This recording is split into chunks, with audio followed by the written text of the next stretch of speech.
1992 में, जब बिल्कुल नया था सोशल मीडिया और खाली ईमेल था सोशल मीडिया के नाम के ऊपर, तब वहां बहसें उन्होंने शुरू कर दी थी और अपने ग्रुप्स बना लिए थे। इसी तरह से 2014 में सबसे ज्यादा अच्छी तरह से इफेक्टिवली इस्तेमाल रिएक्शनरी फोर्सेस ने किया। इंडिया, हिंदुस्तान, भारत अगर आप डालें वर्ड तो आरएसएस की सैकड़ों वेबसाइट सबसे पहले आती हैं। हम जो प्रोग्रेसिव थे उन्होंने देर कर दिया इस्तेमाल में। मेरा ख्याल यह है कि ये संघर्ष, जो संघर्ष हम समाज के अंदर लड़ रहे हैं, वो संघर्ष साइबर स्पेस में भी लड़ा जाएगा। साइबर स्पेस को रिएक्शनरी एलिमेंट्स पूरी दुनिया में कंट्रोल करने की कोशिश करेंगे और हमारा कॉरपोरेट सेक्टर जो इंसानियत को अपने कंट्रोल में रखना चाहता है वो भी करेगा। फेसबुक हो, ट्विटर हो, इनमें से कोई भी प्लेटफॉर्म हो, ये चाहेगा कि कंट्रोल कर सके। लेकिन फिर भी हमेशा जैसे पुराने मीडिया में पॉसिबिलिटीज थी कहीं ना कहीं कि आप अपनी बात कह सके, वैसे ही पॉसिबिलिटीज कहीं ज्यादा होंगी सोशल मीडिया में।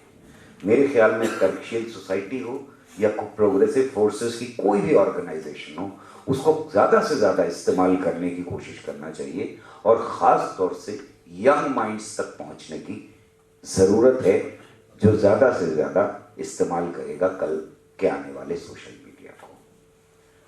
हमें ये जरूरत है कि हम किस तरह से उसे इस्तेमाल कर पाएंगे, ये सोचना, ग्रुप बनाना। आप लोगों के यहाँ सारे ग्रुप मैंने सुने, बहुत एक कल्चरल ग्रुप भी है जिसको ये हेड करते हैं, लेकिन यही कमजोरी रह गई कि सोशल मीडिया का कोई ग्रुप नहीं है। वो आपने बताया नहीं, जिसका मतलब ये कहीं दबा हुआ आपने सारे ग्रुप मुझे बताए लेकिन वो नहीं बताया। अगर है तो बहुत अच्छा है और उसको कहीं ज्यादा इस्तेमाल करने की जरूरत है। मैं ये नहीं कह रहा कि उसमें हम डायरेक्टली पॉलिटिकल चीजों के ऊपर बहसा शुरू करने जैसा ज्यादातर ग्रुप्स में हो रहा है, लेकिन जो बातें हम कहते रहे हैं, जो तर्कशीलता की बातें हैं, जो वो विचार हैं, जो साइंटिफिक टेम्पर फैलाते हैं, उनके लिए हमारे प्लेटफॉर्म को ज्यादा से ज्यादा इफेक्टिवली नौजवानों के लिए इस्तेमाल करना चाहिए। सर, एक सवाल है कि जो आप बोलते हैं कि डेमोक्रेसी है, डेमोक्रेसी को खतरा है, तो हमारा एक सवाल है ऑडियंस की तरफ से कि डेमोक्रेसी से आपका मतलब क्या है? डेमोक्रेसी की आप डेफिनेशन क्या देते हैं जिसको खतरा हो गया? और खतरा क्या आज ही पैदा हो गया, या क्या खतरा 3 महीने में या 3 महीने के बाद नहीं रहेगा? अगर उसको थोड़ा और क्लियर कीजिए कि इसका आपका थोड़ा कंफ्यूजन हमें लगा। डेमोक्रेसी से मेरा मतलब जो अंग्रेजी जबान में जिसे हम बूर्जुआ डेमोक्रेसी कहते हैं, कैपिटलिस्ट की डेमोक्रेसी कहते हैं, वो है। इसमें इकोनॉमिक इक्वालिटी की बात नहीं होती है, ये वो डेमोक्रेसी है। लेकिन बाकी और कई तरह की इक्वालिटी की बात इसके अंदर की जाती है। बहरहाल ये फैशिज्म से कहीं ज्यादा बेहतर है। हम सोशलिज्म की कल्पना करते हैं, मैं सोशलिज्म की कल्पना करने वाला इंसान हूं, मैं कमिटेड मार्क्सिस्ट हूं, तो मेरा लक्ष्य तो वो है, लेकिन मेरी जिंदगी में होने नहीं जा रहा, ऐसा लगने लगा है। बहरहाल जब फैशिज्म का खतरा हो तो हमें डेमोक्रेसी को बचाने के लिए उठ खड़े होना पड़ेगा, हर तर्कशील आदमी को, हर प्रोग्रेसिव आदमी को, क्योंकि ये डेमोक्रेसी हमें अगला कदम जो हम ले सकते हैं उसके लिए जरूरी है।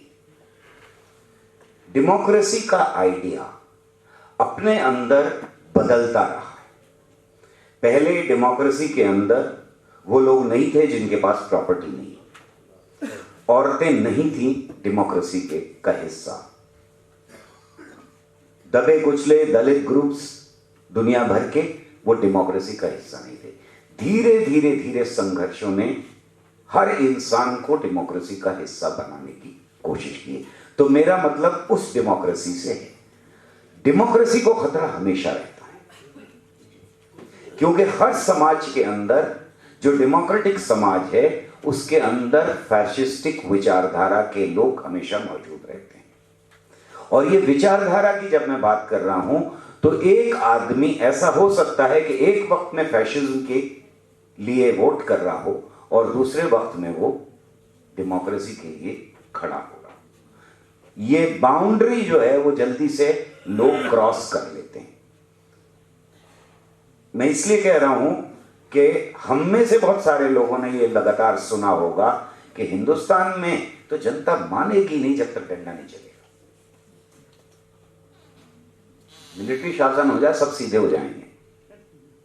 हम में से हर एक ने ये कभी ना कभी हमारे कानों में या तो गया होगा या हमारी जबान से निकला होगा कि ये जूते के आदी हैं, ये ऐसे ठीक नहीं हो। ये है फैशिस्टिक विचारधारा, दूसरों को कंट्रोल करना। इसके अंदर जो बात वो नहीं कह रहा है कहने वाला, वो ये कह रहा है कि जूता मेरे हाथ में होगा, झंडा मेरे हाथ में होगा, मिलिट्री मेरे कहने पे चलेगी और दूसरे जो लोग हैं यहां बैठे हुए सारे, उनके सर पे जूता पड़ेगा, मिलिट्री वाला उनको डंडा मारेगा। ये मानसिकता है जिसको मैं समझता हूं कि फैशिस्टिक मानसिकता है। ये मानसिकता हमेशा रहती है डेमोक्रेसी के अंदर, लेकिन ज्यादातर वो हाशिए में रहती है। पर कभी कभी वो सेंटर में आ जाती है। 90 साल तक आरएसएस ने मेहनत की है। वो जमाते इस्लामी वाले ज्यादा खुशकिस्मत थे बेचारे, उनको ज्यादा मेहनत नहीं करनी पड़ी, बहुत जल्दी से उनको पाकिस्तान हाथ लग गया। इनकी सबसे बड़ी विपदा ये है कि ये 90 साल तक हल जोड़ते रहे नफरत का और इनके हाथ हिंदुस्तान नहीं लगा। अब ये हाशिए से सेंटर स्टेज में आ गए, उस मानसिकता को लेके जिसको ये रिप्रेजेंट करते हैं। जरूरत इस बात की है कि सबसे पहले हमारी लड़ाई उस मानसिकता के साथ होगी। अगर हम मानसिकता की लड़ाई हार गए तो फिर उनसे हारे ही नहीं, फिर नहीं जीते। सर एक और था जो आधा तो इसमें कवर ही हो गया, लेकिन हम पूछ रहे थे या जानना चाहते थे कि कम्युनलिज्म की एक्चुअल डेफिनेशन हम अगर कम्युनलिज्म को कवर करते हैं तो उसका दायरा क्या है, और फंडामेंटलिज्म या मूलवाद जो जिसे हम पंजाबी में बोलते हैं, तो उसका जो मुकाबला है वो कैसे किया जाए, उसका क्या स्वरूप हो सकता है कि किस तरीके का आप देखें प्लीज। धर्म का अलग अलग दुनिया के हिस्सों में अलग अलग तरीके से इस्तेमाल किया गया है। तो अगर हम लिटरेचर में जाएं, रिसर्च जिन लोगों ने की है, जिन लोगों ने चिंतन किया है फलसफे में और हिस्ट्री में, उन्होंने अलग अलग नाम दिए हैं। जैसे एक फंडामेंटलिज्म है। फंडामेंटलिज्म अमेरिका से चला ये नाम, और उन लोगों के लिए था जो धर्म के अंदर ऐसे गुट जो वापस टेक्स्ट की तरफ जा रहे थे, यानी कुछ मूल्यों को धर्म की डिफाइन करके उन मूल्यों को वापस लाके समाज पे थोपने वाले लोगों को फंडामेंटलिस्ट कहा गया, जो फंडामेंटल्स की तरफ जाएं। वो इस्लामिक फंडामेंटलिज्म से शुरुआत नहीं हुई, अब तो ज़्यादातर ये लफ्ज़ इस्लामिक फंडामेंटलिज्म के लिए इस्तेमाल होता है। क्रिश्चियन फंडामेंटलिज्म से इसकी शुरुआत हुई थी। हमारे देश में कम्युनलिज्म नाम दिया गया, लेकिन कम्युनलिज्म के अंदर हमेशा हिंसा शामिल थी। जब हम परिभाषा की बात करें कम्युनलिज्म में, तो वो हिंसा शामिल है, नफरत शामिल है। फंडामेंटलिज्म में शुरू के पीरियड में डेफिनेशन का हिस्सा नफरत और हिंसा नहीं थी, आज है। आज हम जिस तरह इस्तेमाल करते हैं फंडामेंटलिज्म और कम्युनलिज्म दोनों को मिला देते हैं। अगर हिंदुस्तान से बाहर जाएं और आप कहें कि हिंदुस्तान में बड़ा कम्युनलिज्म है, वो बहुत खुश होते हैं, ताली बजाते हैं, अच्छा बहुत अच्छी बात है, ये तो आपके देश के अंदर कम्युनलिज्म है। उसका मतलब ये होता है कि कम्युनल फीलिंग है, आपस में मिल के रहने की फीलिंग है। हमारे यहाँ इसका उल्टा है इसका मतलब। तो अगर कोई हिंदुस्तानी जाता है और लेक्चर दे रहे हैं तो उन्हें सबसे पहले समझाना पड़ता है कि भाई तुम्हारे वाले कम्युनलिज्म की बात नहीं करें, ये हमारा वाला कम्युनलिज्म। इसकी शुरुआत कहाँ से होती है, इस मानसिकता की शुरुआत कहाँ से होती है? इस मानसिकता की शुरुआत तब होती है जब मैं अपनी कम्युनिटी का तो हिस्सा हूं, ये तो मैं कह रहा हूं, लेकिन इससे ज्यादा आगे बढ़ के ये कह रहा हूं कि दूसरी कम्युनिटी मेरे लिए खतरा है।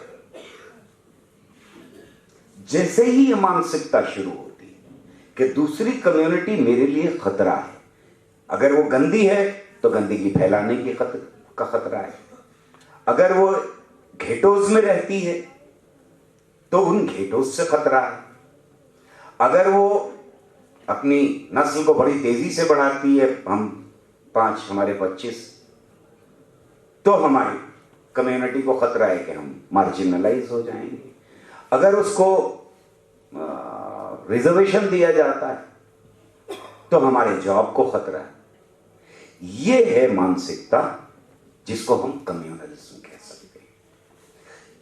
हमें उससे टेररिज्म का भी खतरा हो सकता है, हमारे जॉब को भी खतरा हो सकता है, हमारी प्रॉपर्टी को भी खतरा हो सकता है। पर जब पॉलिटिक्स इसका हिस्सा बनती है तब ये पूरी तरह से कम्युनलिज्म बनता है। जब हम पॉलिटिकल एंड्स के लिए अपनी आइडेंटिटी या किसी और की रिलीजियस आइडेंटिटी का इस्तेमाल करते हैं तब फिर ये कम्युनलिज्म बन जाता है। और इसमें शामिल होता है हमेशा कम्युनल कॉन्शियसनेस को वायलेंस बढ़ाता है, जो आपने देखा है 84 में भी देखा है, आपने 92 में देखा है, आपने 2002 में देखा है। लगातार हम ये देखते रहे हैं कि जब वायलेंस होता है तो कम्युनल कॉन्शियसनेस को बढ़ाता है, और जो कम्युनल कॉन्शियसनेस है वो वायलेंस की तरफ ले जाती है। अभी का जो जिंगोइज्म चल रहा है पिछले 3-4 दिन से बॉम्ब ब्लास्ट के बाद, उसने एकदम से कम्युनलिज्म को बढ़ा दिया। एकदम से नफरत, सारी पुरानी वो सारी यादें ताज़ा हो गई हैं कि सिखों ने भी हमारे साथ ये किया और मुसलमान तो करते ही हैं और टेररिस्ट होते हैं वगैरह वगैरह, ये सारी यादें निकल के बाहर आ जाती हैं। तो कम्युनल कॉन्शियसनेस ले जाती है हमको हिंसा की तरफ। वो लोग जो हिंसा कर रहे थे उनकी भी मानसिकता वही थी। वो लोग जो ट्विटर के ऊपर और फेसबुक के ऊपर, नेट मीडिया के ऊपर कर रहे हैं, उनके हाथ RDX नहीं लग रहा, लेकिन मीडिया में बैठा हुआ एंकर जो है या ट्विटर के ऊपर करने वाला, अगर उसके हाथ में RDX हो तो वो वही करेगा जो उन्होंने किया। मैं आधे घंटे देख करके परेशान हो जाता हूं प्रोग्राम को। ऐसा लगता है कि इनका अगर बस चले तो अभी ये बस्तियों में आग लगवाते, इनका बस चले तो अभी ये गोलियां चलाते, बम फाड़ना शुरू करते हैं पूरे देश के अंदर। तो सर इसको काउंटर कैसे करें? थोड़ा इसको काउंटर हम सिर्फ और सिर्फ तर्कशीलता से कर सकते हैं। इसको काउंटर करने का हमारे पास कोई सीधा साफ आसान रास्ता नहीं, लेकिन पॉलिटिकली ऐसे फोर्सेस को हराना इसलिए जरूरी है कि जब देश का प्रधानमंत्री ये कहता है कि गणेश जी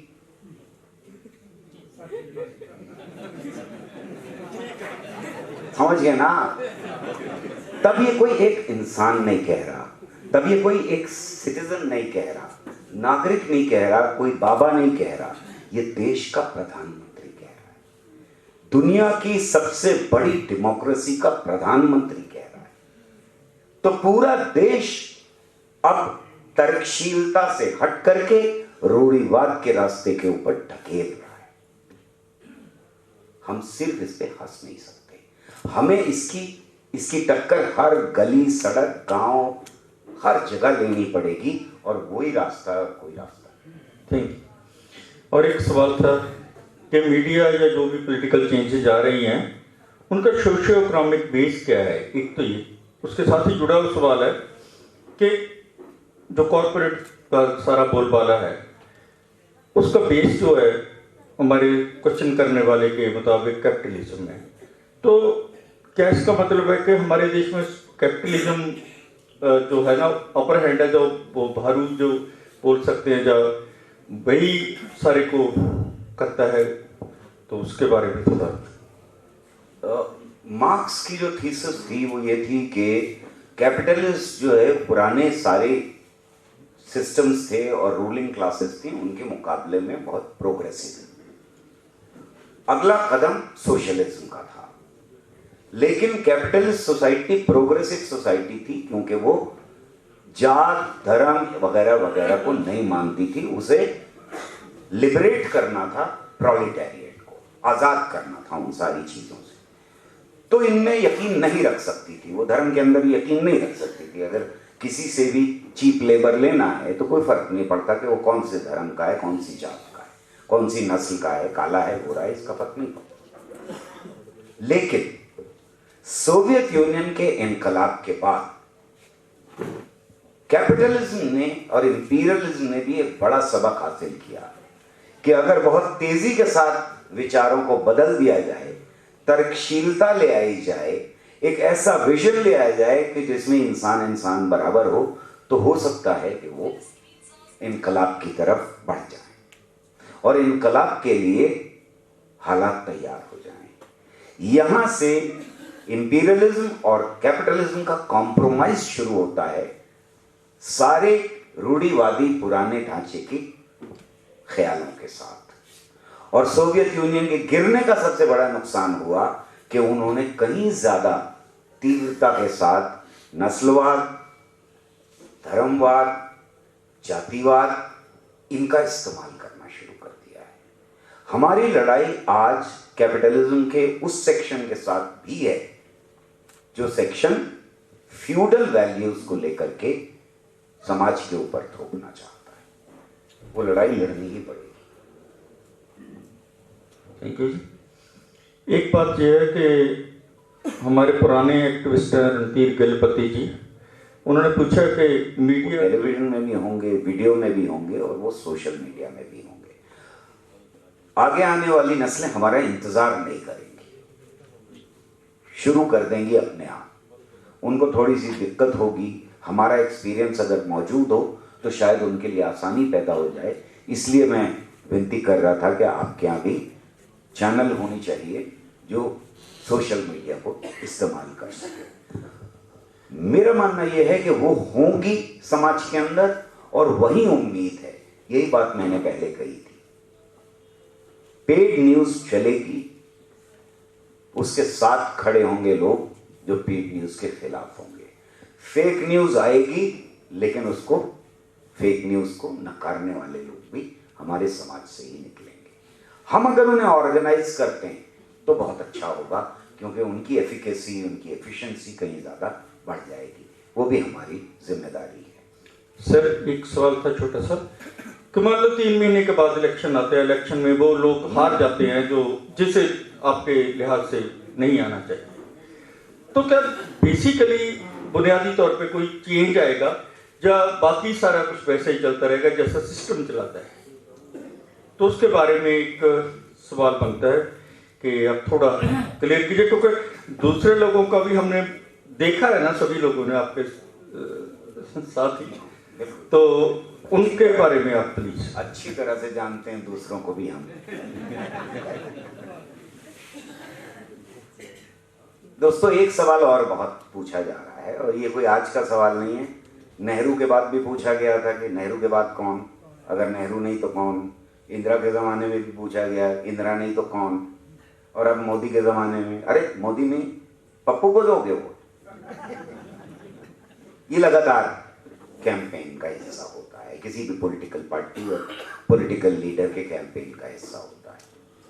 तो एक तरफ तो ये सवाल है, और दूसरा तरफ ये सवाल है कि बहुत अच्छी तरह से और बहुत खूबसूरती से पूछा गया है कि उसके बाद क्या होगा, क्या सब कुछ ठीक हो जाएगा? नहीं, ठीक नहीं होगा।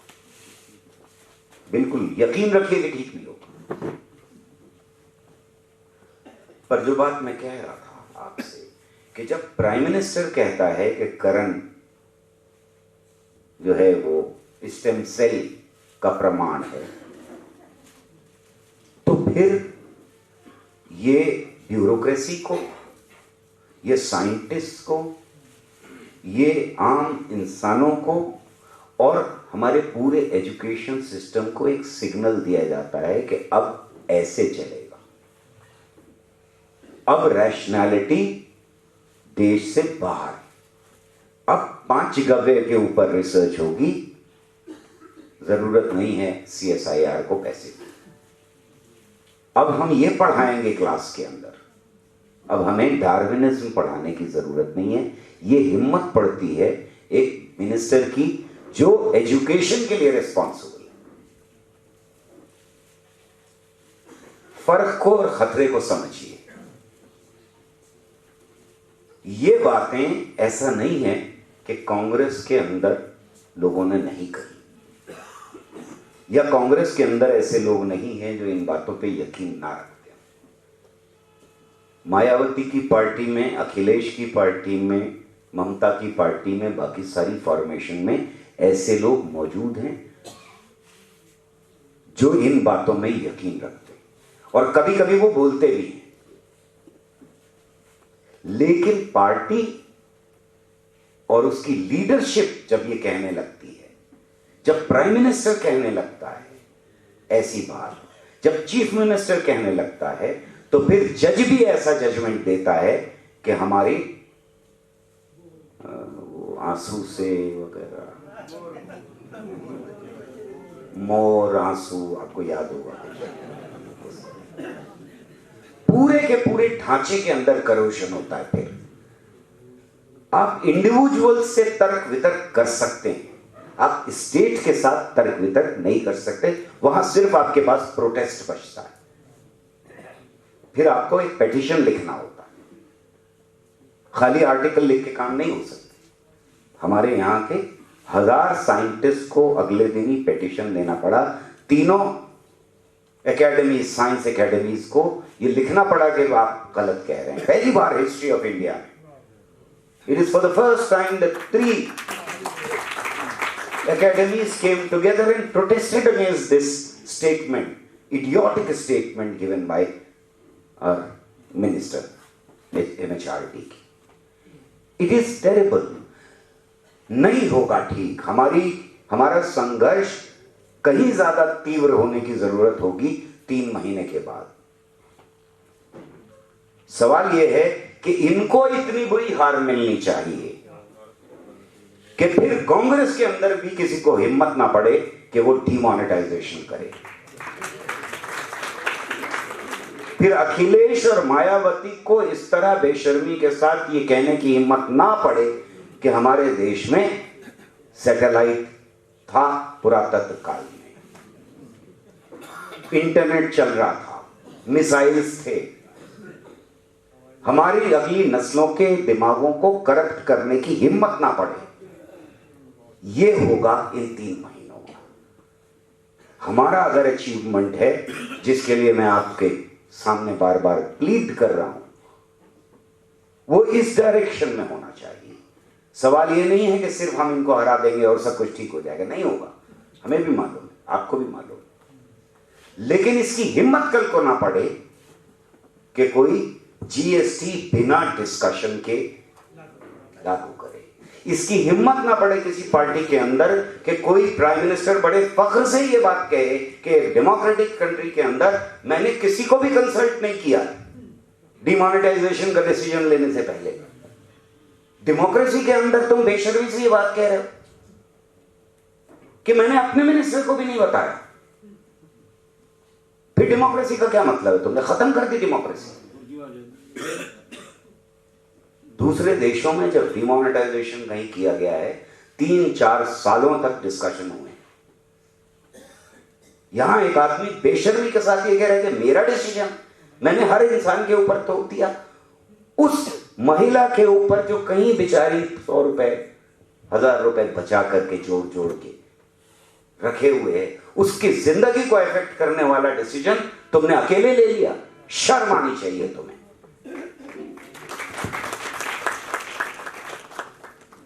ये हिम्मत टूटे, ये हिम्मत आगे किसी की ना पड़े। इसके लिए लड़ाई है अगले 3 महीने की। जी, एक सवाल आया था, वो ऐसा था कि RSS का अल्टरनेटिव क्या है? RSS का कोई अल्टरनेटिव नहीं, रैशनलिज्म ही अल्टरनेटिव है। पहले बात हो चुकी है। रैशनलिज्म के बिना आप क्या कर सकते हैं? तो मैं सोचता हूँ कि वो कवर हो गया था पहले, इसलिए थोड़ी दिक्कत थी। तो एक प्रश्न